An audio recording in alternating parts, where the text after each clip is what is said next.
ngaturaken sembah pangabekti kula kunjung nggih Penemban. Oh iya Bagong, heeh. Kowe nang ngendi iki? Wonten mriki. Mboten patosa ketingal. Oh iya ora apa-apa sembah kowe ngabekti karo Begawan Durna wis nyenengake ati. Tak tampa ngaturake sembah. Pangestuku tampan ana ya Bagong. Nggih. Kula pundi nggo jimat paripen dayanana ing kasantosan. Heeh. Mbah Putri mboten nderek.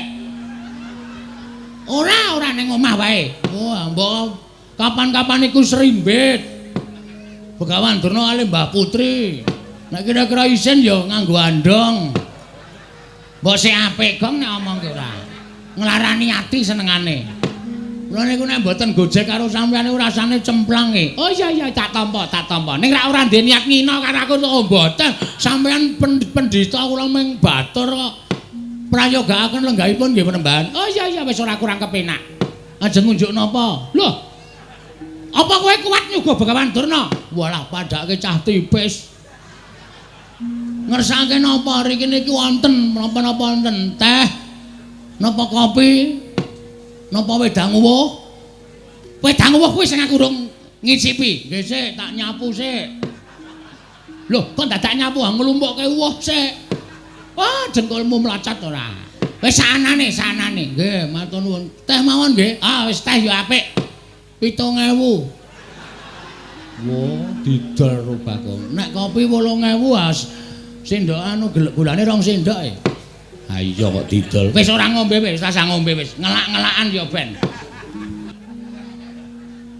Sing pinggir dalan gedhe kuwi tak yasake omahmu, kowe njaluk tingkat pira bakal tak turuti. Mengko sing tengah tak gaweke omahe Gareng. Mengko sing nomor 3 tak gaweke omahe Petruk, ya apik-apik kabeh. Mengko sing kari dhewe tak yasake kandang kirik. Gong, arep diasake kandang kirik kowe. Asik lho. Kok malah asik to? Lah kowe ora ngerti apa? Selama iki aku kan turu ro kirik. Oh, malah seneng to. Heeh, wis ora apa-apa. Aku dadi wong dikorbanke iki ora masalah kok, Tru. Dadi anak Semar dadi kari dhewe ya ming rekoso.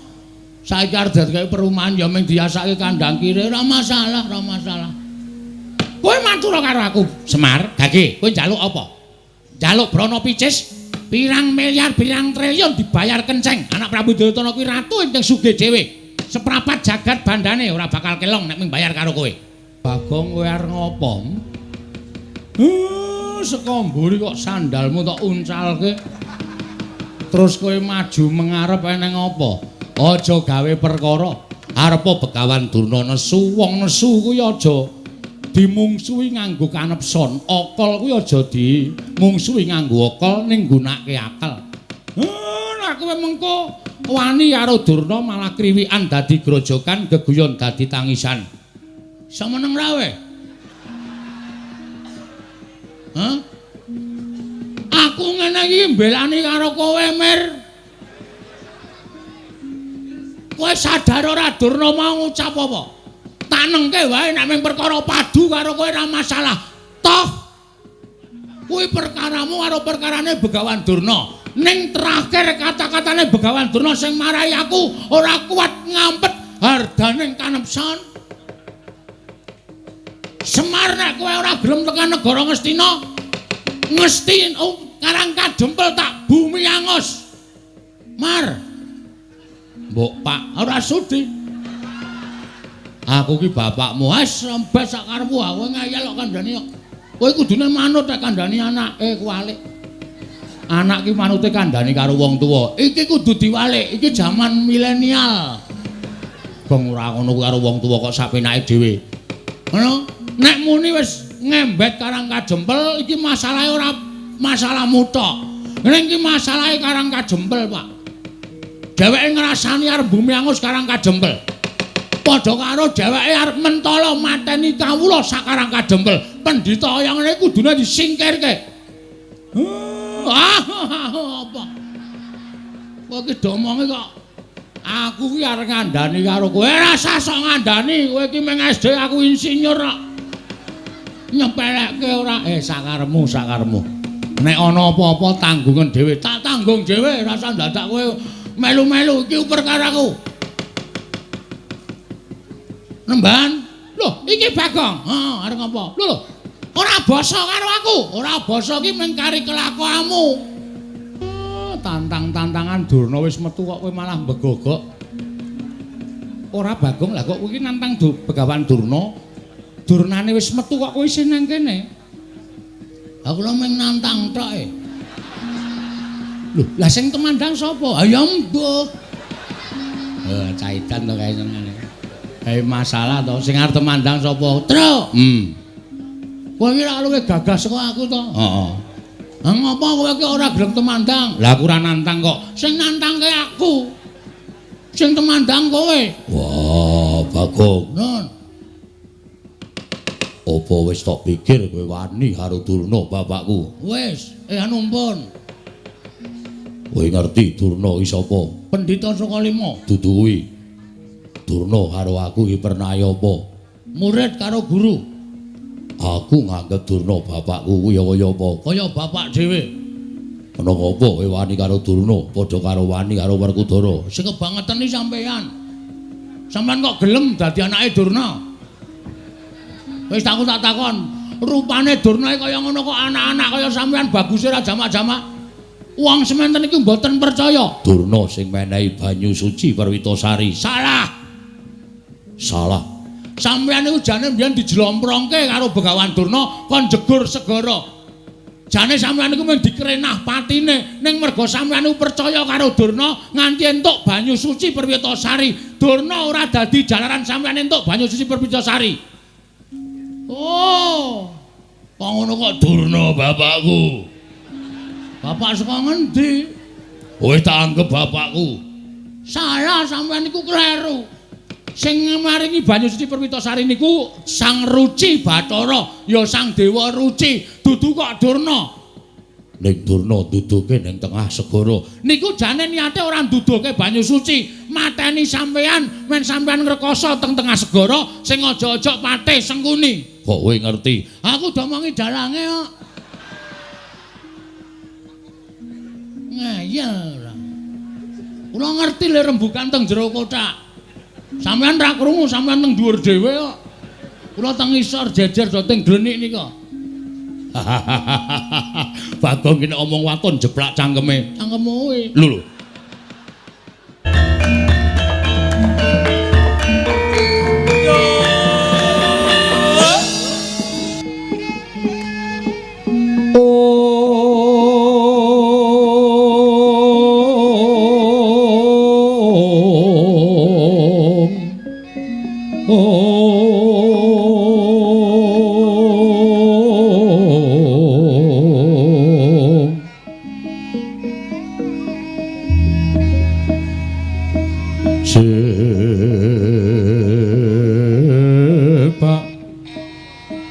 Petang Udyono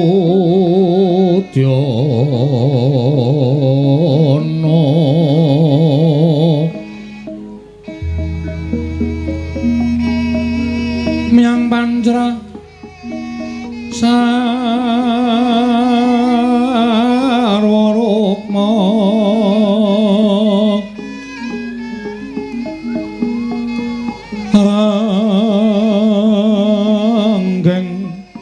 Manik Nara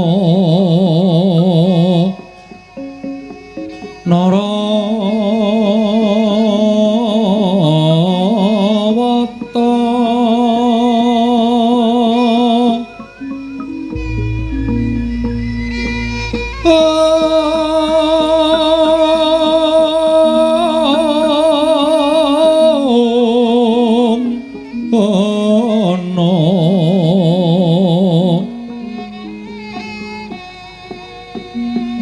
Prabanyo kang sumerat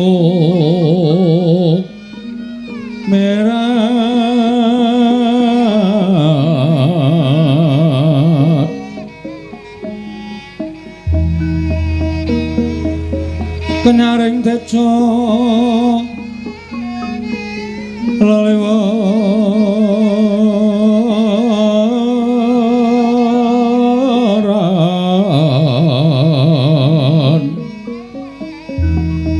lir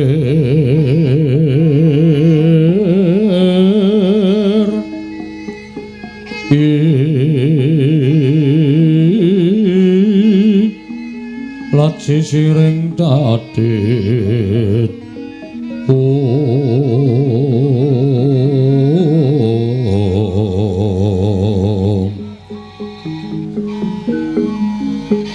wimbo kekondamre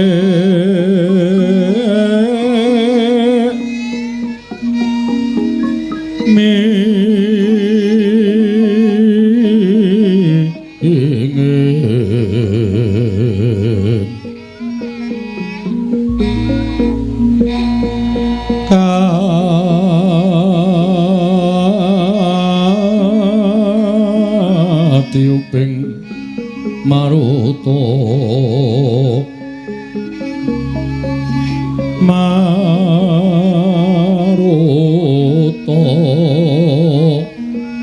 mando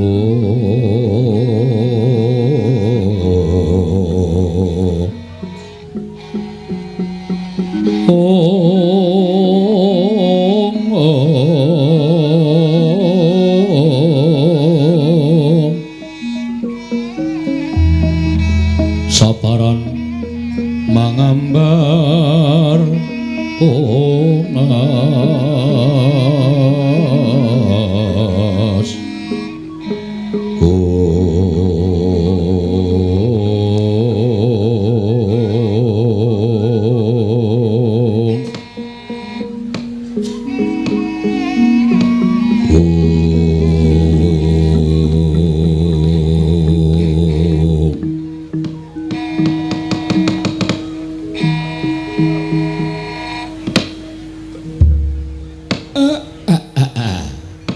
legegek sadulita mel kula nuwun sewu ndara mboten kanthi kanyono-nyono persasat kadidine kejugrukan Wukir Sari kelepaning samudra madu manahipun ing abdipun Semar Badranaya dene amung sak sudung kula kemawon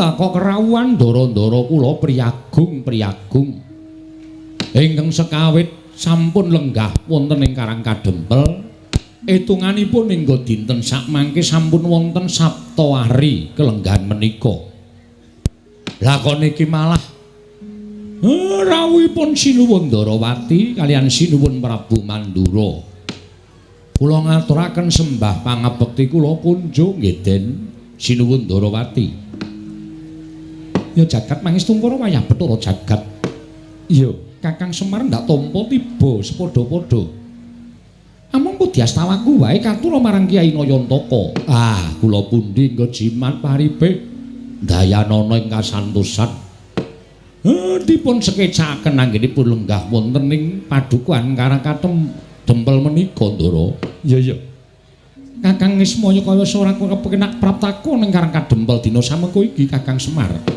Sinuwun Mandura katuran karaharjan rawuhipun Sinuwun Prabu Baladewa yo Kakang Semar tansah pinangan ing kawidadan ing sambi kala praptaku adoh saka rubeda aku ngaturake salam taklimku katur ngersaning Kakang Nayantaka nggih kula tampi dadosaken bingah raos sing manahipun ing abdipun Semar dipun sekecakaken anggenipun lenggah Ndara Baladewa Kakang Semar kaya wis ora kurang kepenak praptaku ana ing padukuhan Karang Kadempel dina samengko iki Kakang Semar Badranaya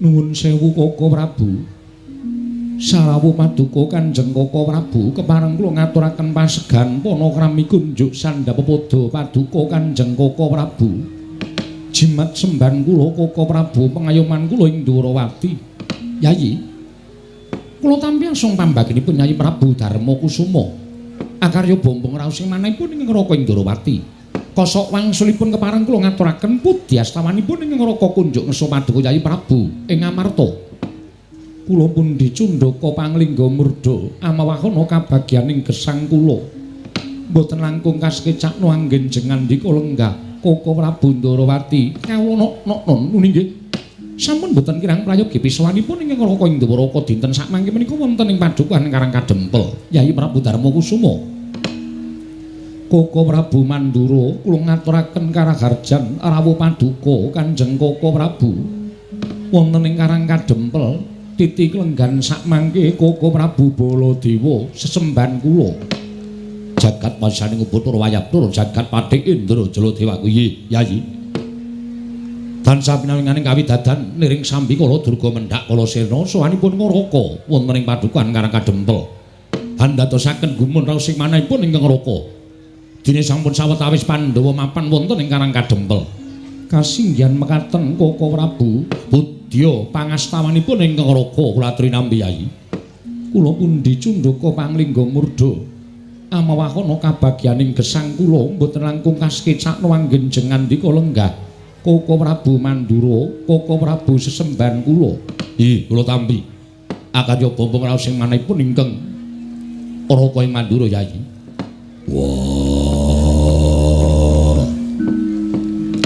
Kresna kakangku aku ngaturake sembahku katura Kresna kakangku kadangipun Kakang Dimas Werkudara ya aku Adi Menjadipati ngaturke sembah lawan Kresna kakangku Werkudara iya yen peranganing para kadang-kadangku Pandhawa kabeh jangkep ngaturake sembah kalawan pun Kakang tak tampa kanthi lega legawaning penggaling pun Kakang luwe-luwe Yayi Prabu Darma Kusuma ngaturake sembah kalawan Kadang Mindharawati tak tampa kanthi lega legawaning penggaling pun Kakang nanging aja lara atimu ya Dimas lamun Werkudara ngaturake sembah kalawan Kresna paripaksa aku ora bisa nampa Kresna kakangku Werkudara piye apa pancen aku nandhang kaluputan apa pancen aku nandhang kleru yen to pancen aku luput yen to pancen aku kleru kleruku mapan nggo endi luputku nggo napa aku saguh nampa pidanane kena apa kowe ora gelem nampa sembahe Werkudara Kresna kakangku Werkudara iya sak jagat iki wis padha priksa ora ana ingkang wajib sira sembah kejabamu Sang Ruci Bathara ya Sang Dewa Ruci aja ka jamak lumrahing titah sawantah nadyan dewa mudhun ana ing jagat wae tak kira ora bakal wani nampa sembahe Werkudara mula lah kok kadingaren temen sira siadi ngaturke sembah kalawan pun Kakang mengko gek-gek aku nampa sembahing siadi ana apa-apa ing tumanduk lawan pun Kakang Indrawati mula tinimbangane mengko aku kesandung kesrimpet laku ning Nata Ndrawati sembahmu ora tak tampa ning gandeng genepi marang tata krama pun Kakang minangka tinemu werda siadi taruna pangestu ning pun Kakang tampanana ora sudi lho ora sudi piye kowe rasa go nampa sembahe Werkudara wong tuwa sing ora nampa sembahe bocah enom mengestanana ora bakal ndayani apa-apa pangestumu mula gandeng ora nampa sembahe Werkudara aku ya ora sudi nampa pangestumu ngono Dimas yo mula ora usah dadak nganggo ngaturke sembah lan ora usah dadak ngaturke pangestu wiwit dina iki Kresna karo Werkudara yen ketemu ora usah ngaturke sembah lan kowe ora usah ngaturke pangestu lawan aku Werkudara nggih aja lara atimu ya wis saiki ngene wae tinimbangane iki mengko dadi gegeran antaraning siadi kalawan pun Kakang kanthi rasa kepeksa kanthi rasa tida-tida penggaling pun Kakang sembahmu tak tampa pangestuku tampanana wenehna kono kapan-kapan tak jumbuke kok sik pangestu kok kapan-kapan dijumbuke piye kowe nampani sembahe Werkudara ora tok tampa lemu nampa kanthi rasa kepeksa mula pangestumu tak tampa ya apik ora ya ora apa-apa wis Kresna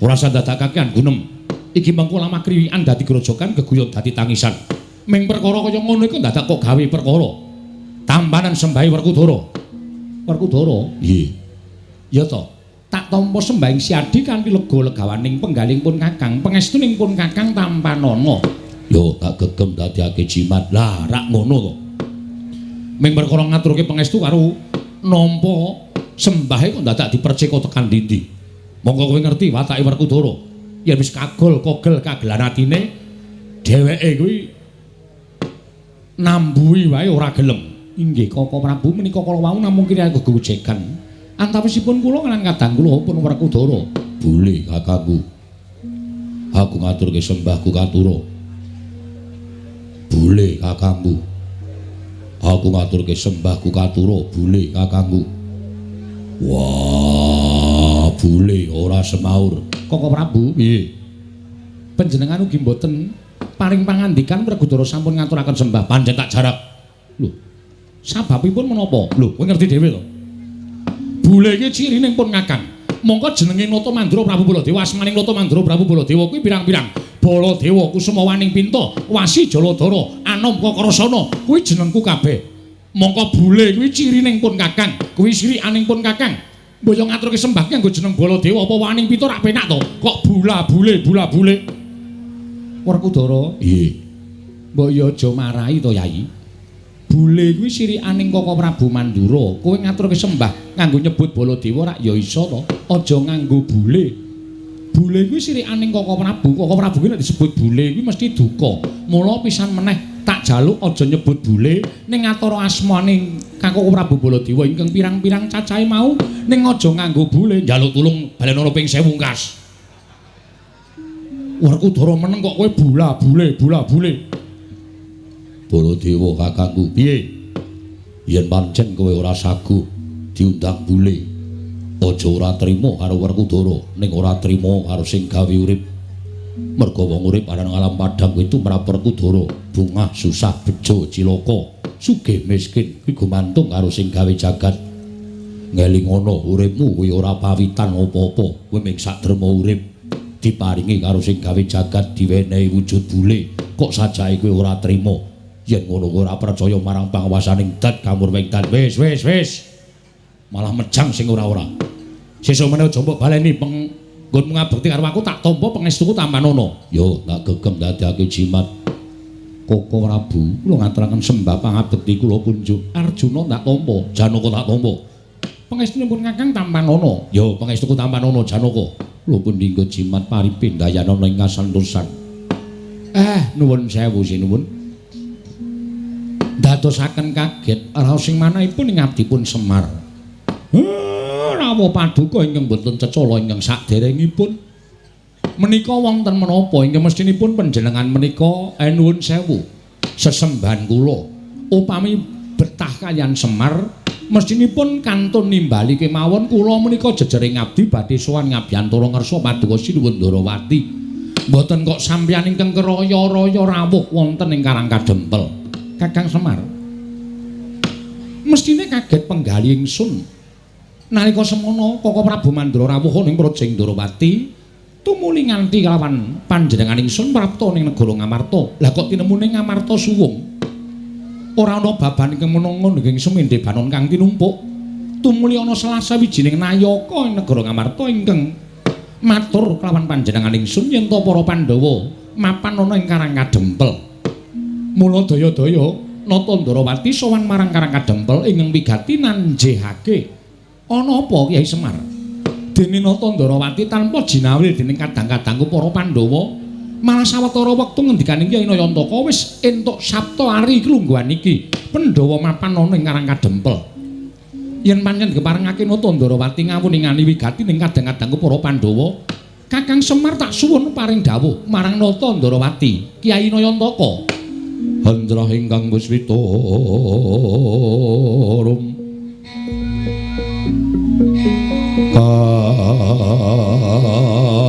kasilring samirana mre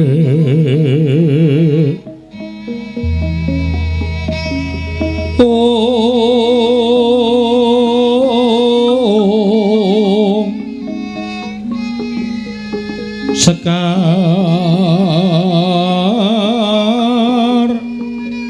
kadung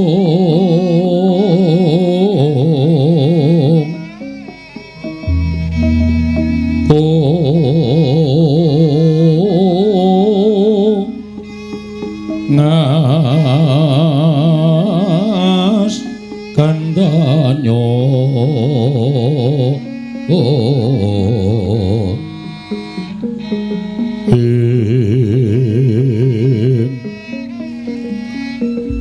maweh raras renaning driya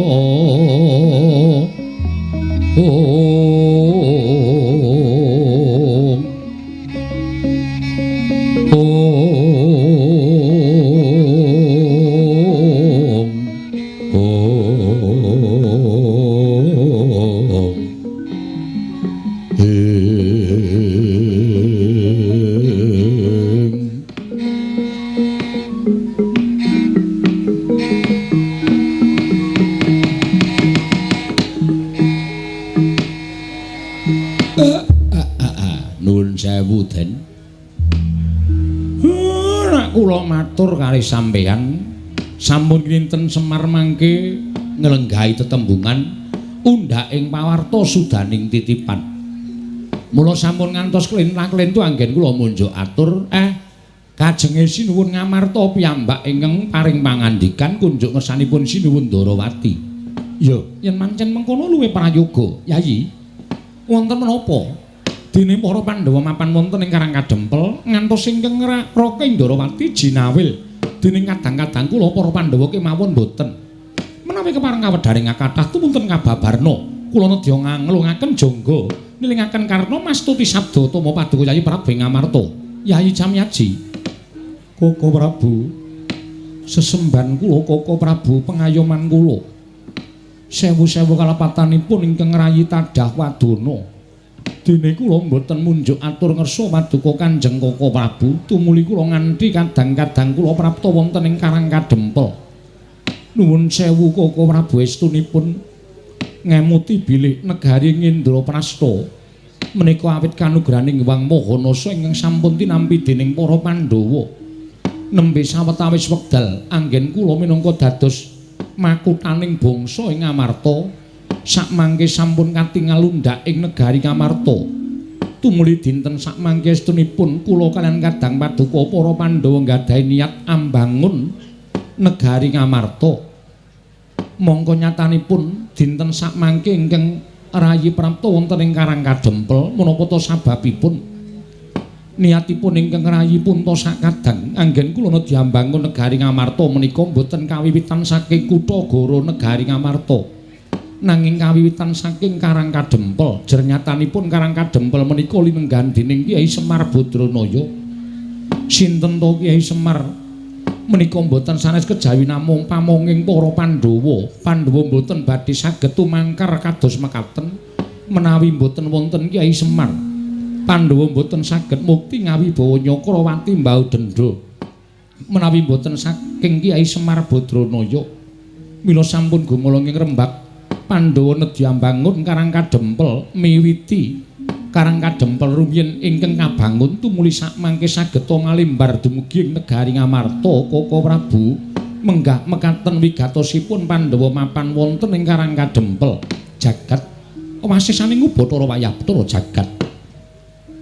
Ing mestinipun Paduka Yayi Prabu menika nyaosi prisa dhateng Raka Indrawati. Jernyatanipun Pandhawa kaliyan ingkang Raka Indrawati menika bebasanipun kalih-kalih ngatunggal. Tiganipun ngemor menika Mandura. Ing mboten sagedipun pisahaken. Nanging sabab menapa dening Paduka Yayi Prabu mboten anjawil dhateng ing Raka. Tumunten sowan dhateng Karang Kadempel. Menapa semestinipun Paduka Yayi Prabu sampun ngiwakaken dhateng Raka Indrawati. Mangke riyin. Linambaran penggalih sabar kanthi penggalih ingkang ikhlas panjenengan sampun ngantos keseluruh dalan ingkang kleru nggih Den. Namung babakan perkawis mboten tetarosan kemawon menika mangke ndak mboten sae kedadosanipun kula sing ajeng munjuk atur. Sasamunipun Pandhawa rawuh wonten ing Karang Kadempel estunipun kula menika sampun munjuk atur margi Pandhawa menika nggadahi piyai loro sing nuwun sewu. Wonten ing mriki kula matur ingkang nggadahi lelabetan ageng tumraping para Pandhawa setunggal. Inggih menika pepayunging para Pandhawa Sinuwun Darawati dene kula menika namung pamomong. Mestinipun Sinuwun Punta kedahipun tetarosan langkung rumiyin kaliyan Sinuwun Kresna. Ngibaratipun Pandhawa menika kreta lan jaranipun kusiripun Nata Ndarawati. Menika mangke ndak boten prayogi menika sampun wungsal wangsul kula aturaken. Nang wangune Pandhawa ngantos dinten menika dereng atur rembag ingkang sampun kula aturaken dhateng Paduka Sinuwun Ndarawati. Iya, pancen durung matur marang panjenengan ingsun Kyai Semar nggih. Mula kula matur sing sabar sing ikhlas. Nuwun sewu. Mboten niatipun Pandhawa menika nyupekaken dhateng Sinuwun Kresna babar pisan mboten. Mboten niat Pandhawa menika badhe supe dhateng lelabetanipun Sinuwun Ndarawati menika mboten. Pancen mangke menawi sampun saged rinantam wewangunan wonten ing Karang Kadempel tumuli badhe munjuk atur ngersanipun Sinuwun Kresna. Sabab Pandhawa mboten kepengin ngrepotaken dhateng Sinuwun Ndarawati, merga Sinuwun Ndarawati menika dipunanggep kadang werdanipun para Pandhawa. Mila tumunten ingkang dipun bruki perkawis menika Semar. Ajeng kula selaki mboten wonten ginanipun. Mongko gegayuhanipun Pandhawa menika sae. Anggenipun badhe mbangun Karang Kadempel. Krana wewangunan negari Ngamarta menika dipun wiwiti saking Karang Kadempel pamrihipun Sinuwun Punta menika mangke sageta malimbar dumugi negari Ngamarta. Lah menika lho Sinuwun. Menika ingkang kula anggap leres. Mergi racak-racakipun ingkang sami kelampah. Wewangunan menika punjeripun wonten ing Kutagara. Wekasan ingkang mapan wonten ing Pradesan Karangparden. Wonten ing pagunungan boten saged ngraosaken. Mila tumunten sakmangke kula genahaken dhateng para Pandhawa, mrenahaken dhateng para Pandhawa. Wewangunan dipun wiwiti saking Karang Kadempel. Mengkono Kakang Semar nggih. Ning nggih niku. Dereng kemawon kula menika ngrantam rancangan-rancangan ing ajeng kula aturaken Sinuwun Prabu Puntadewa. Babak angrayoni jujulan usuli. Wau dalu niku kula ngimpi. Ingkang kababar kawursita madyaning pasumpenan. Nalika semanten boten sangkan paran boten wonten asalipun saking pundi dumadakan Karang Kadempel ketekan banjir bandhak.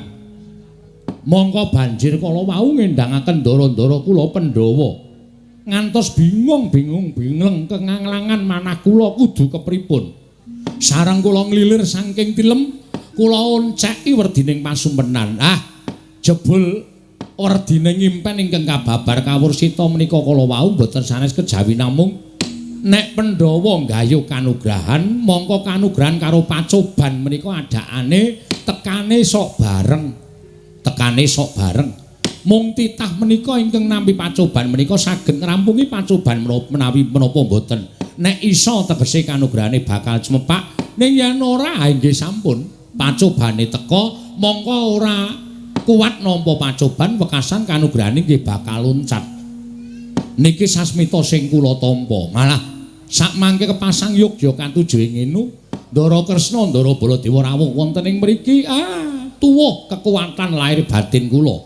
Upami mangke wonten pacoban ingkang tumanduk dhateng kadang utawi pepundhen kula para Pandhawa. Sakmangke mboten Semar piyambak ingkang kudu ngulir budi ngasah pikir tuwin ngasah kadewasan ngrampungi pacoban. Ning sesarengan tembayatan kalih Sinuwun Kresna supaya aja nganti napa sing dijangka dening para Pandhawa menika mangke nampi pacobane Hyang Mahanasa. Upami nampa pacoban ya kudu bisa ngrampungi pacoban kala wau kanthi tuntas supaya kanugrahane enggal tinampa dening para Pandhawa Sinuwun. Sigra-sigra yen permana kanca Sikrong rakin awang sesongko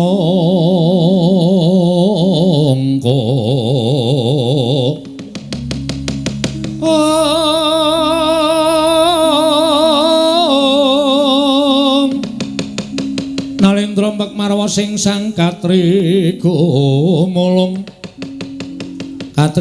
mangrempak ing wadya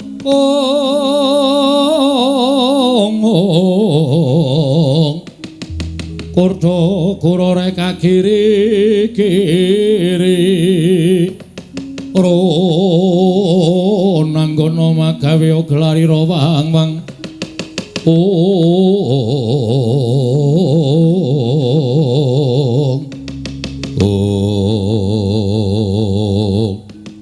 Sida madyaning padukuhan Karang Kadempel nalika semanten sami midhangetaken panjenenganipun Kyai Nayantaka nadyan sedaya kawula ing Karang Kadempel samya tumungkul ing kisma datan wonten ingkang mantun anyabawa kaperbawan wingit wimbaning Kyai Ismaya ya Kilurah Semar Badranaya dadak sakoling mangke kawis ngageder madyaning sak jawining padukuhan kathah para kawuling samyalok yen to padukuhan kedai ketamuan priyagung boten sanes kejawi namung Begawan Durna ingkang wantun minggah wonten ing pendhapi padukuhan Karang Kadempel akarya jingak kang samya mulat minggah ing sang Begawan Durna kaya geger kanggo samya kawula ing samya gantung sebo mangun bae para kawula kanca piyak-piyana dayo minggir dalu dalan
mendalon tata trapsilanira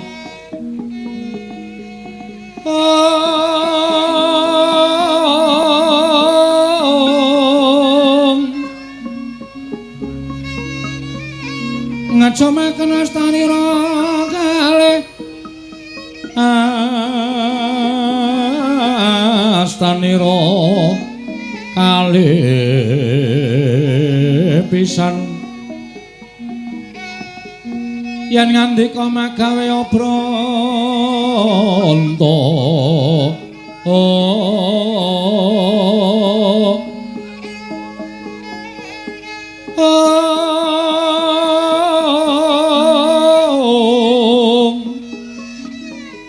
yen ngandika magawe obranta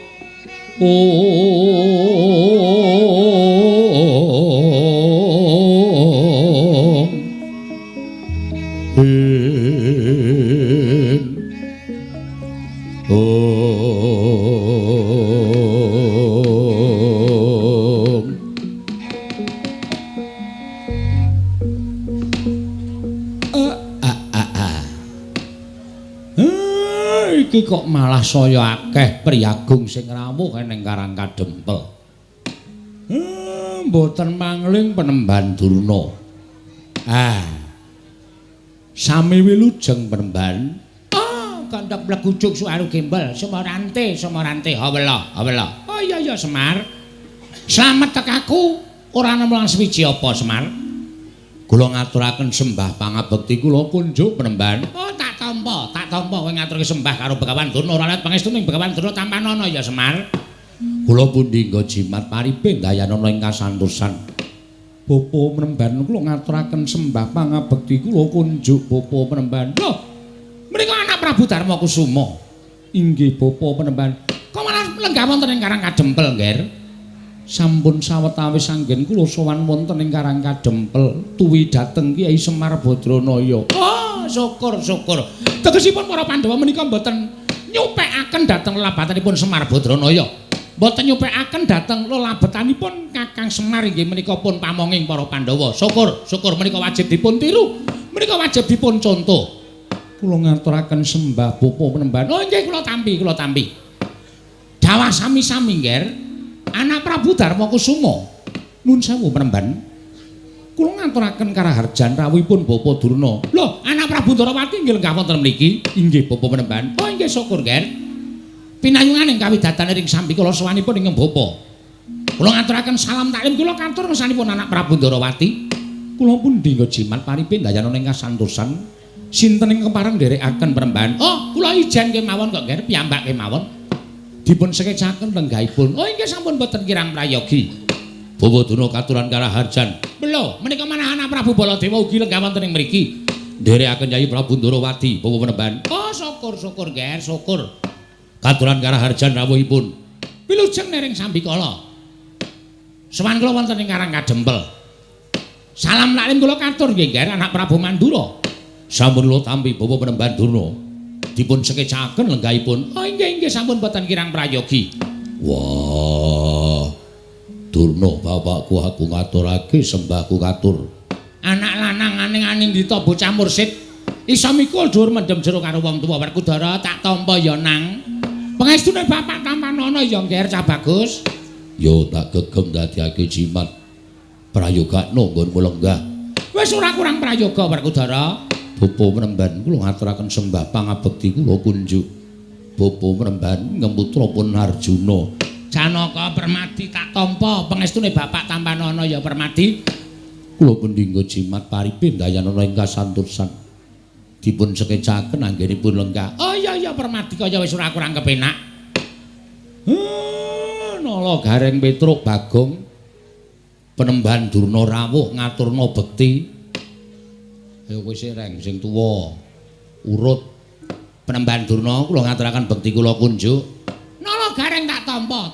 Pangestune Begawan Durna tampanana ya Nala Gareng. Nggih, kula pundi nggo jimat dayanana ing kasantosan. Wah, lah kok saya kuru kowe. Inggih pangestunipun nggih kaonanipun kaya ngeten. Ora kena penyakit apa-apa ta kowe? Mboten Penemban. Syukur sing penting sehat ya Nala Gareng. Nggih. waras lahir batin. Kuwi sing apik. Kokean bondo duwe derajat pangkat nek ora sehat nggo kabrak apa ya to? Nggih, nggih. Penembahan kula ngaturaken bekti kula kunjuk. Petruk kantong bolong tak tampa. Pangestuku tampanana ya Petruk. Kula pundi nggo jimat paripin dayanana ing kasantosan. Dipun prayogakaken nggih penembahan. Oh iya ya Petruk tak tampa. Wis ora kurang prayoga praptaku ning Karang Kadempel. Gong, ngaturke sembah le. Hah? Ngaturke sembah. Sapa? Penembahan Durna. Penembahan Durna. Konding. Penembahan Durna kula ngaturaken sembah pangabekti kula kunjuk nggih penembahan. Oh iya Bagong, heeh. Kowe nang endi iki? Wonten mriki. Mboten patosa ketingal. Oh iya ora apa-apa sembah kowe ngabekti karo Begawan Durna wis nyenengake ati. Tak tampa ngaturake sembah. Pangestuku tampanana ya Bagong. Nggih.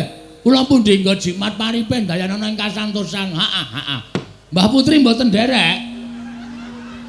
Ora ning omah wae. Wah, mbok kapan-kapan iku serimbit. Begawan Durna kali Mbah Putri. Nek kira-kira isin ya nganggo andong. Mbok sik apik gong nek omong ki ora. Nglarani ati senengane. Lha niku nek mboten gojek karo sampeyan niku rasane cemplang e. Oh iya tak tampa. Ning ora ndek niat ngina karo aku kok mboten. Sampeyan pendhita kula ming batur kok. Prayogakaken lenggahipun nggih penembahan. Oh iya wis ora kurang kepenak. Ajeng ngunjuk napa? Lho. Apa kowe kuat nyuga Begawan Durna? Walah padake cah tipis. Ngersake napa riki niki wonten menapa-napa wonten teh? Napa kopi? Napa wedang uwuh? Wedang uwuh kuwi sing aku urung ngicipi. Nggih sik tak nyapu sik. Lho, kok dadak nyapu nglumpukke uwuh sik. Wah, jengkolmu mlacat ora. Wis sanane. Nggih, matur nuwun. Teh mawon nggih. Wis teh ya apik. 7.000. Wo, didol ro Bagong. Nek kopi 8.000 sendok anu gulane 2 sendok e. Ha iya kok didol. Wis ora ngombe wis, rasa ngombe wis. Ngelak-ngelakan ya ben. Oh, nggih pun nek mboten ngunjuk. Penembahan. Rawuh enten Karang Kadempel wonten wigatos menapa kula ngabdipun Semar Jumadung dawuh. Iki ngene ya Semar. Prantaku nang Karang Kadempel kuwi sejatine siji. Kowe ngerti ya yen to dina samengko iki negara Ngastina kawulane padha nungsang puyang numbuk bentus padha nggudel bingung disababake wis ana sesasi iki negara Ngastina kuwi ketaman Pelaing Jawata, ketaman Pegebluk. Monggo akeh sangganing para kawula ing esuk lara sore tekaning pati, sore lara esuk ketiwasan. Nalika semono aku manekung marang kersaning Gusti mergo aku tinangisan dening anak Prabu Duryudana supaya iso gawe padhang kanan negara Ngastina. Tumuli aku manjing ana ing sanggar pasemeden suci. Aku ngenengake cipta. Ora gantaran wektu ana dewa ingkang paring sasmita karo Begawan Durna. Negara Ngastina bisa waluya nirmala temajati jati temah mulya. Yen to ora ketang mung telung kedheping paningal, kudu ditunggoni dening Semar Badranaya. Mula praptaku ning Karang Kadempel iki Semar, minangka pengawaking Nalendra Ngastina, minangka utusaning Nalendra Ngastina, aku iki pengen mboyong karo kowe. Tulungana wong Ngastina, ngelingana. Yen to wong Ngastina kuwi najan sing lenggahi minangka dadi Nalendra negara Ngastina kuwi anak Prabu Duryudana, ning kowe kudu ngerti yen Ngastina kuwi rak darbeking para Pandhawa. Anak Prabu Duryudana kuwi ming dapur Ratu Wakil. Nggih.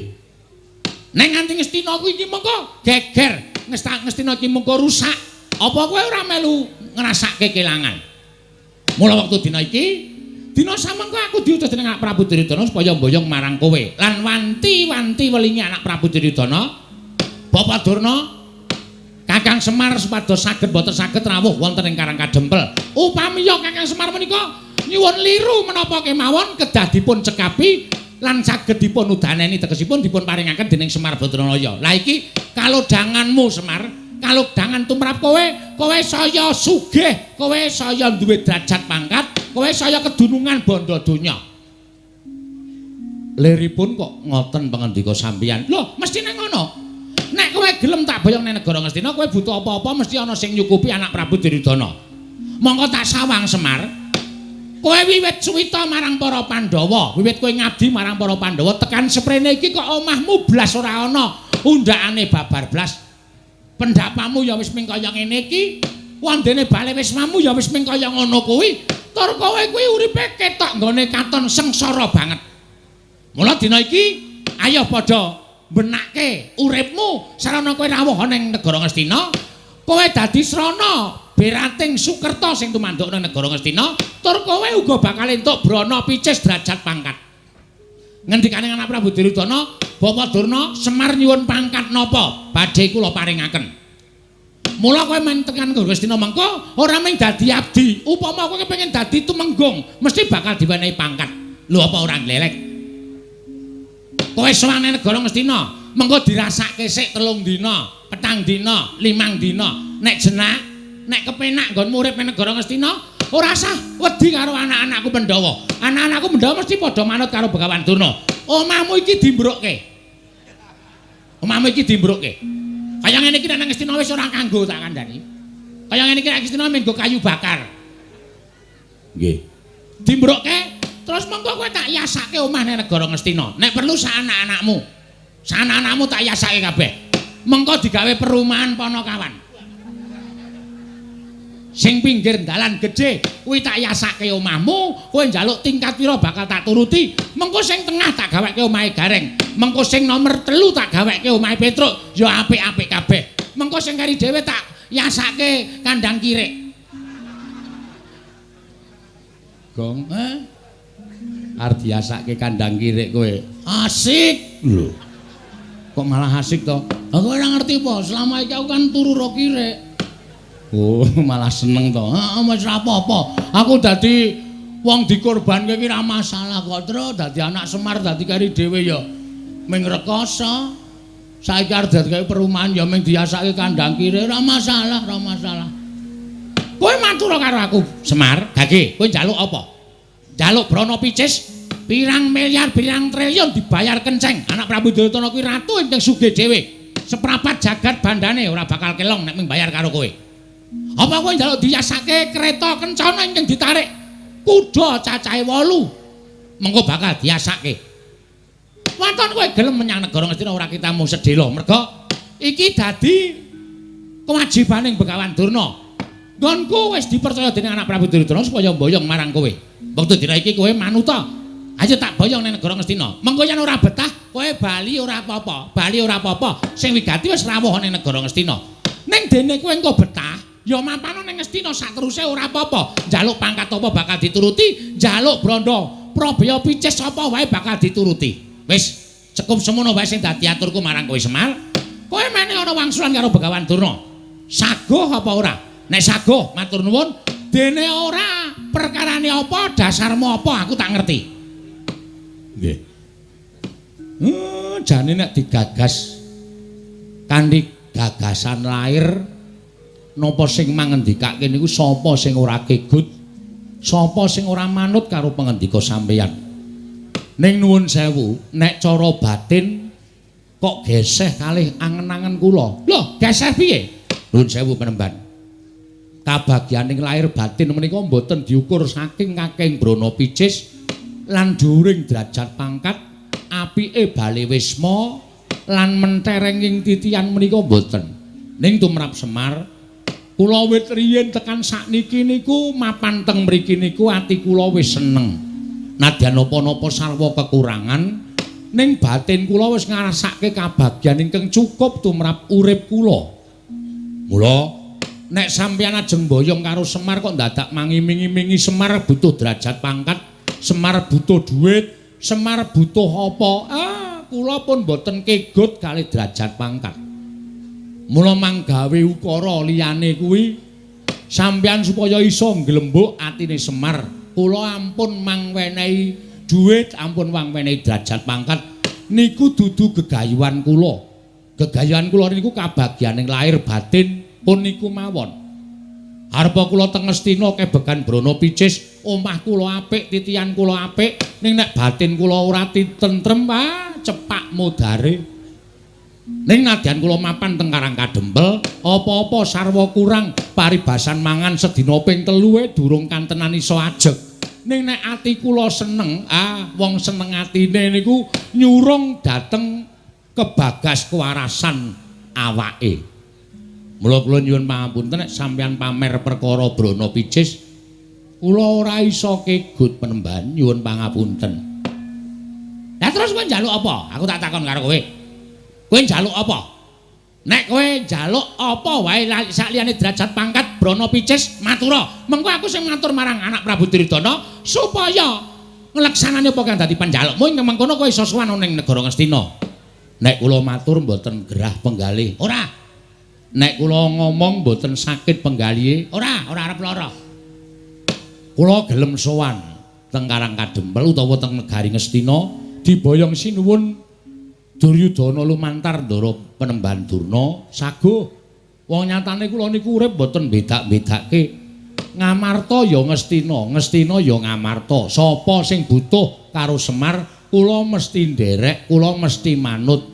Ning siji waton Ngastina niku resik, Ngastina niku lemah sing becik, papan sing suci. Tegesipun nek Ngastina mriku tesih kathah priyantun-priyantun sing watake angkara budine Candala. Nuwun sewu, kula wedi nek kelepetan tumindak sing elek. Kula semelang nek sipat kula dadi sipat angkara budi Candala. Mula kula gelem teka teng pundi papan niku nek pancen papane niku wis resik saka menungsa sing tumindake angkara. Kula tak sowan teng Ngastina ning wong-wong sing dadi tuk sumbering perkara niku mangsingkirke dhisik sengking negara Ngastina, kula gelem sowan teng negara Ngastina Penemban. Durna panalingane lumajaring ratri. Denenggak jangganira kapisanan.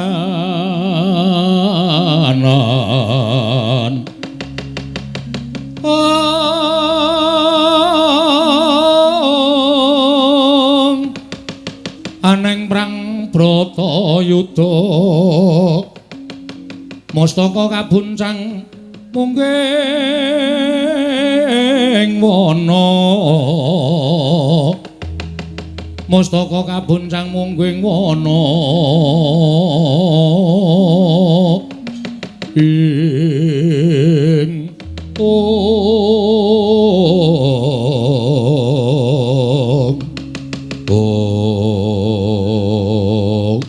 gandha blegudu suaru gembol semorante hawela ketoke omonganmu ki seklimah, ketoke omonganmu ki mung sithik ning janjane nyocok ning ati Semar.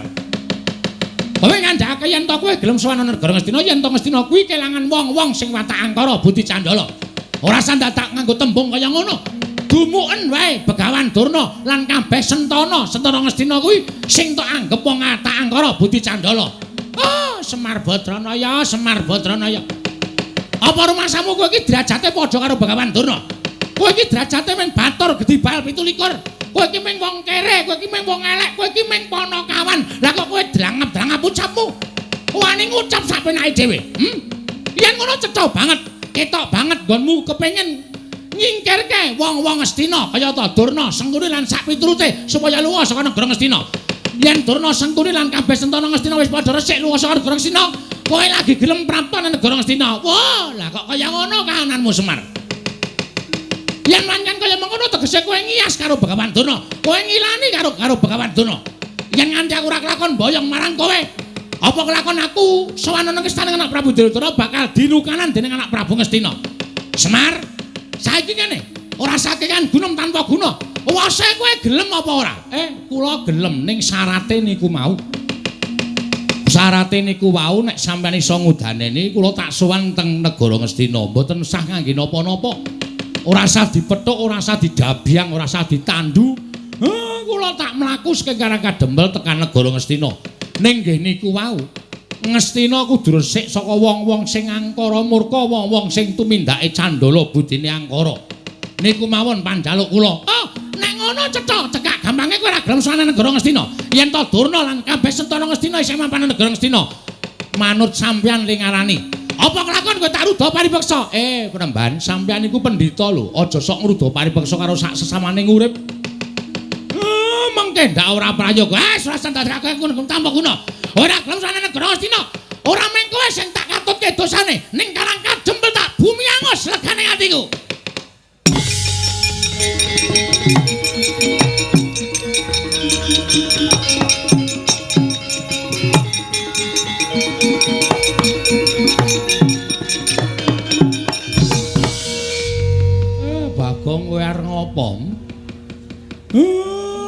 mburi kok sandalmu tok uncalke. Terus kowe maju mengarep eneng apa? Aja gawe perkara. Arepa Begawan Durna nesu, wong nesu kuwi aja dimungsuhi nganggo kanepson. Okol kuwi aja dimungsuhi nganggo okol ning nggunakake akal. Nek kowe mengko wani karo Durna malah kriwikan dadi grojokan, geguyon dadi tangisan. Semeneng ra we? Hah? Aku ngene iki mbelani karo kowe, Mir. Kowe sadar ora Durna mau ngucap apa? Tak nengke wae nek mung perkara padu karo kowe ora masalah. Toh kuwi perkaramu karo perkarane Begawan Durna. Ning terakhir kata-katane Begawan Durna sing marahi aku ora kuat ngampet hardaning kanepson. Semar nek kowe ora gelem tekan negara Ngastina, Ngestin Karang Kadempel tak bumi angus. Mar. Mbok Pak, ora sudi. Aku ki bapakmu, wis rembes sak karepmu, kowe ngeyel kok kandhani kok. Kowe kudune manut nek kandhani anake kuwalik. Anak ki manute kandhani karo wong tuwa. Iki kudu diwalik, iki jaman milenial. Bong ora ngono karo wong tuwa kok sapenake dhewe. Ngono, nek muni wis ngembet Karang Kadempel iki masalahe ora masalahmu tok. Ning iki masalahe Karang Kadempel, Pak. Dheweke ngrasani arep bumi angus Karang Kadempel. Padha karo dheweke arep mentala mateni kawula sak Karang Kadempel. Pendhita yang ngene kudune disingkirke. Apa? Kowe ki domonge kok aku ki arep ngandani karo kowe. Rasa sok ngandani, kowe ki meng SD aku insinyur kok. Nyepelekke ora sakaremu. Nek ana apa-apa tanggungan dhewe, tak tanggung dhewe, rasa dadak kowe melu-melu iki perkaraku. Nemban. Lho, iki Bagong. Arep ngapa? Lho, ora basa karo aku. Ora basa ki mung kari kelakuanmu. Nek kelakuanmu apik, kowe tak basani. Nek kelakuanmu elek, ora sudi aku mbasani kowe. Arep kowe wujude Brahmana kaya ngono, kethumu putih, serbanmu putih, ning mek kanggo ngobak-obak kan katentremaning jagat, nggo ngopo aku basa karo kowe?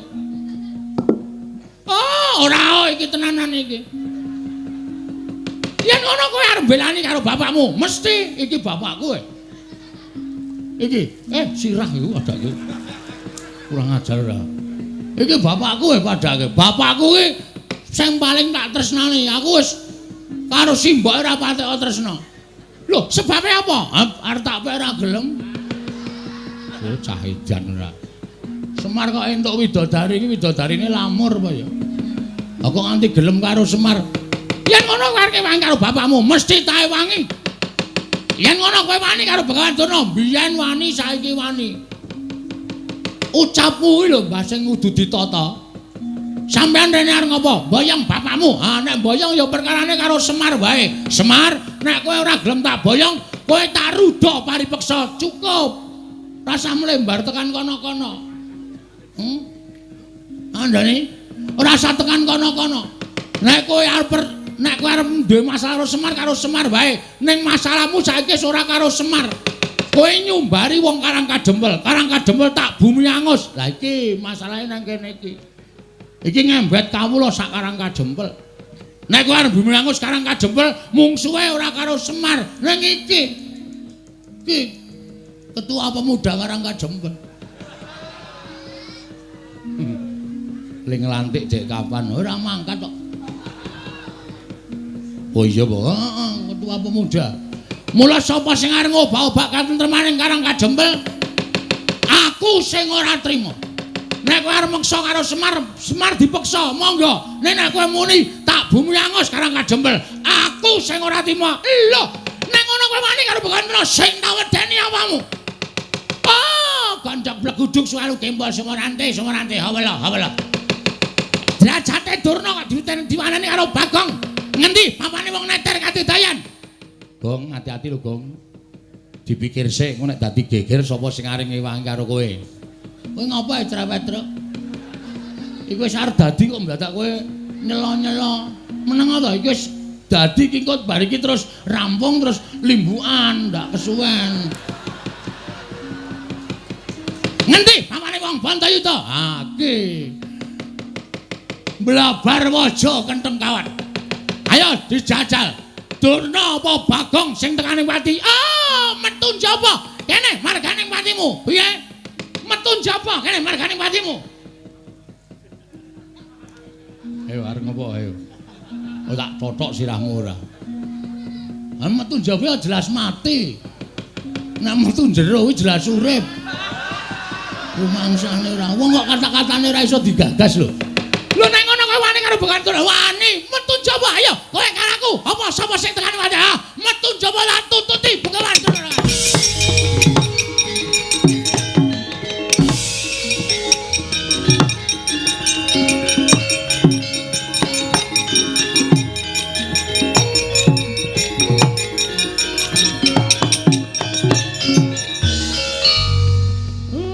Tantang-tantangan Durna wis metu kok kowe malah mbegogok.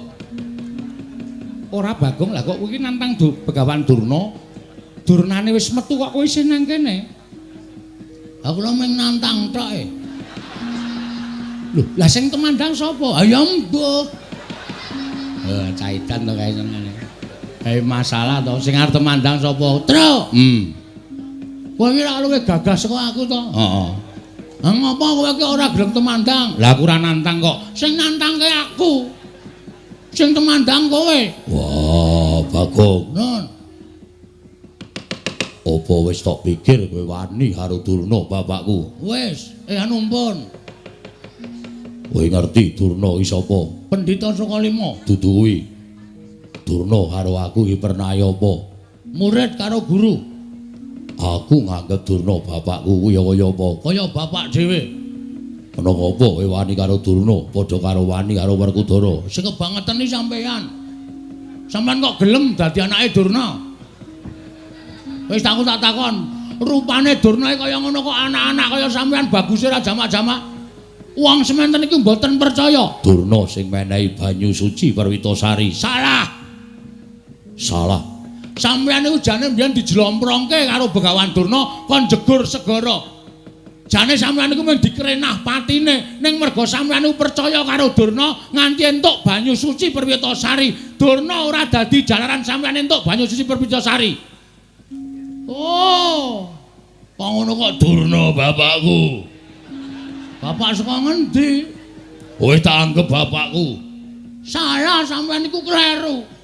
Sing maringi banyu suci Perwitasari niku Sang Ruci Bathara, ya Sang Dewa Ruci, dudu kok Durna. Ning Durna duduke ning tengah segara. Niku jane niate ora nduduke banyu suci, mateni sampean men sampean ngrekoso teng tengah segara sing aja-aja patih sengkuni. Kok kowe ngerti? Aku domongi dalange kok. Ngeyel ora. Kula ngerti le rembugan teng jero kotak. Sampeyan ra krungu, sampeyan teng dhuwur dhewe kok. Kula teng ngisor jejer do teng glenik nika. Bagong iki nek omong waton jeblak cangkeme. Cangkemmu kowe. Lho. Wah, edan iki malah dunake cangkemmu lho. Kok Prabu Bagong niku nek ngenten iki mboten sah disaruwe. Wong piyambake niku watake kaya ngono. Wah, ning titen ana. Titene apa? Nek nganti kowe wani karo Durna bapakku, mung suwe dudu sapa-sapa ning Werkudara. Lho, aku salin bubukan piye? Aku nantange karo Durna kok mung suwe sampeyan. Mergo kae bapakku. Weh lah, domongi ngayal. Nika niku dudu bapak sampeyan. Bapak sampeyan niku Prabu Pandu Pramuka. Pandu Dewayana. Pandu Dewayana.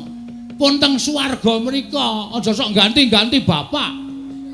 Apa Dewi Kunti gelem jodoke Durna? Wah, cangkemmu. Mrene kecek ndasmu modar. Gong, wis Gong. Dadi masalah lho. Wong kok arep menange dhewe. Anggere kalah kata-kata kok rene gecek. Apa kowe? Aku ya kalah nek digecek ya, Tru. Aku mung cilik kono gedhe kok. Coba aku iso gedhe. Gecek genti kok. Wah, caidan edan wae wis ngerti lagi ngerti iki Bagong Edan. Bagong Edan wis suwe. Ambok jajal gedhe, Gong. Engko. Sik yaene. Anggere esuk kae gedhe dhewe aku. Oh iya. Ampun, Den, niki anak kula. Tur nek kula gagas nggih Durna niku ya kleru. Sampeyan ampun belani wong kleru. Kandhani mir. Sapenake dhewe ora. Apa-apa aku arep diklerokke. Nek mboyong Semar, mboyong ora apa-apa. Ning nek sampeyan minangka dadi putra bumi Karangkadempel, lahir teng Karangkadempel, nek ana wong ngrasani Karangkadempel tak bumi angus, sapa sing ora merkitik? Niki bumi wutah getih kowe arep dienggo macem-macem. Werkudara, apa? Tak pikir-pikir bener, Bagong. Yen kowe mbelani Durna tegese kowe kleru. Arep kuwi gurumu. Ning Durna pancen luput ngene ngucapake. Nggone bakal gawe bumi angus Karangkadempel. Sapa sing ora merkitik yen to dilairake ning Karangkadempel, urip ning Karangkadempel, seger ngombe banyu Karangkadempel, wareg mangan wulu wetu Karangkadempel. Kok bumi kelahirane arep di bumi angus karo wong liya kuwi tegese wong sing ora merkitik atine, ora lara atine, tegese ora tresna karo bumi kelahirane. Wah, rungokke kowe.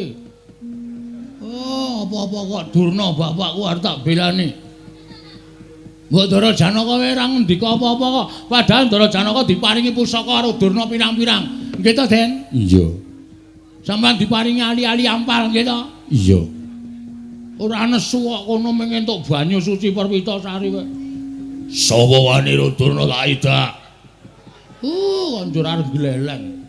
Mbok didak njajal. Aku didak Semar nesu ya, Pak ya. Mbuh. Lho. Wis iki ora ana sing komplot babar blas iki. Aku ki jenan tenan, Truk. Ya ora apa-apa ya. Kowe marahi kok rumangsane. Den, napa sing dikandhake anak kula niku bener. Napa sing dikandhake anak kula niku landhesan bebener. Mula sampeyan ampun nganti pisan-pisan sampeyan nyalahke Bagong. Bagong niku mbelani bapakne, mbelani bumi kelahirane. Nek enten napa-napa Bagong ya melu ngrasake nek Karangkadempel nganti di bumi angus tenan karo Durna. Napa sampeyan ora mesakake kawula sak Karangkadempel? Napa sampeyan mboten prihatin nimulpi Karangkadempel diosak asik karo Begawan Durna? Werkudara. Nggih. Apa sing dikandikake dening Kyai Semar mau bener? Lah, kandhani ngeyel. Apa sing dikandhake karo Kakang Semar mau bener? Mula aja tok belani karo Durna. Wah, yo. Ya piye? Ya wis, aku manut. Ning janji ana sing njatosi Durna bapakku aja takon dosa, tetep dadi mungsuhe Werkudara. Piye, Kang? Sapa sing njatosi Durna dadi mungsuhe Werkudara? Nglimpe to. Durna bingkem, heeh. Seret nang nggon sepi tutuki pukul besi sirahe. Kowe anarkis banget ya, man gemes aku. Nanti arep ketekan Durna kok mesti geger, nanti arep ketekan Durna mesti kisruh. Rumangsaku ora. Lah kae piye Begawan Durna wis metu ning jaba. Sapa sing arep nandingi? Rawe rantas malang-malang tak putunge, Pak. Wen pokoke hati-hati.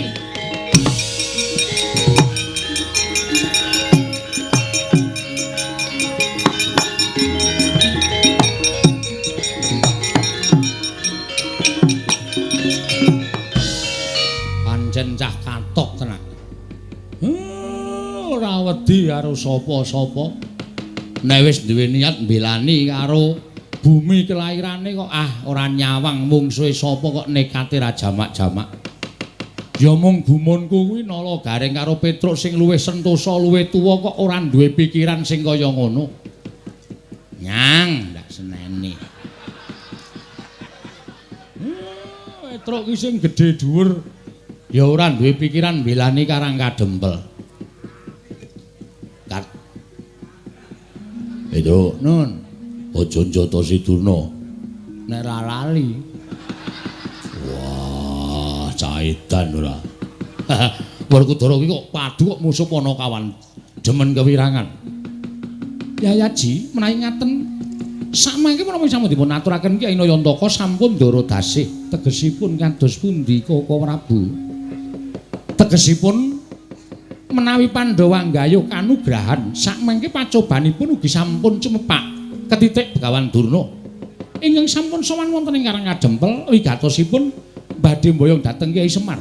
Monggo menawi Kyai Semar sakmangke tedhak dhateng Negari Ngastina tan wurunga menawa paduka supe dhateng watak wantu ning Kurawa.